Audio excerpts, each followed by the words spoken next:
नमस्कार। आज हम वज़ीर-ए से जुड़े एक अहम कानूनी मामले पर और जो कल सुनवाई होने वाली है उस पर थोड़ी गहराई से बात कर रहे हैं। हाँ, हमारे पास जो जानकारी है उससे अब तक क्या हुआ है और कल का दिन क्यों इतना जरूरी है ये समझने की कोशिश करेंगे। बिल्कुल।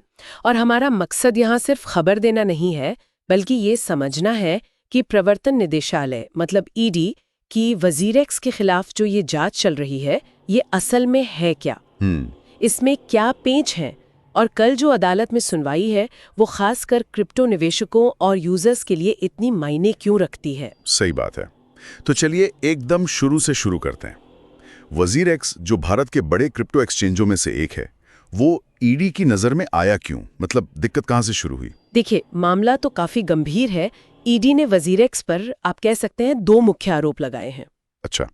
पहला तो है मनी लॉन्ड्रिंग का, यानी जो अवैध पैसा होता है उसको सिस्टम घुमाकर लीगल बनाने में मदद करने का आरोप। और दूसरा है विदेशी मुद्रा कानूनों का उल्लंघन, जैसे फीमा एक्ट है उसका उल्लंघन। ओके।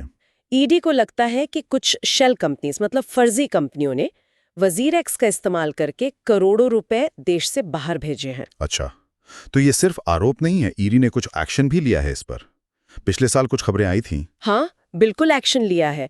पिछले साल याद होगा काफी चर्चा हुई थी जब ईडी ने वज़ीर-ए के जो डायरेक्टर्स हैं उनके ठिकानों पर छापे मारे थे। हाँ, वो खबर थी। वो काफी बड़ी बात थी।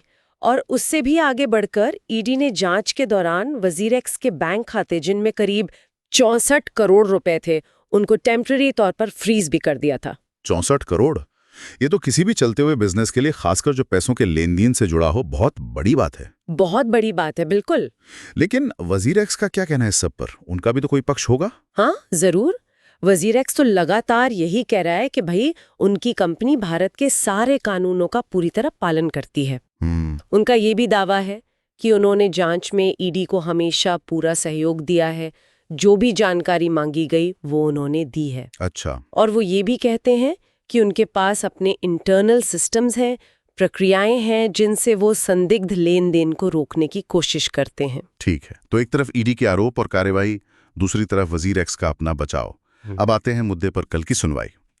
इस पर सबकी नजरें क्यों हैं? ऐसा क्या होने वाला है कल? देखिए, कल की सुनवाई एक तरह से एक मोड़ ला सकती है इस केस में। पहली बात तो ये है कि अदालत ईडी ने अब तक जो जांच की है, जो कार्रवाई की है, उस पर अपनी राय जाहिर कर सकती है। जैसे ये कि ईडी ने जो कदम उठाए, मान लीजिए बैंक खाते फ्रीज किए, क्या वो कार्रवाई जायज थी या जरूरत से ज्यादा थी? इस पर अदालत क्या कहती है, ये बहुत महत्वपूर्ण होगा। और मान लीजिए अगर अदालत ईडी के एक्शन को सही ठहराती है या कोई सख्त टिप्पणी करती है, तो उसका वज़ीर-ए पर क्या असर पड़ेगा? सीधा असर उनके रोजमर्रा के कामकाज पर पड़ सकता है। अच्छा। अगर अदालत कहती है कि जांच जारी रखो या शायद और सख्त कदम उठाने की इजाजत देती है, तो जाहिर है कंपनी के लिए मुश्किलें बढ़ेंगी।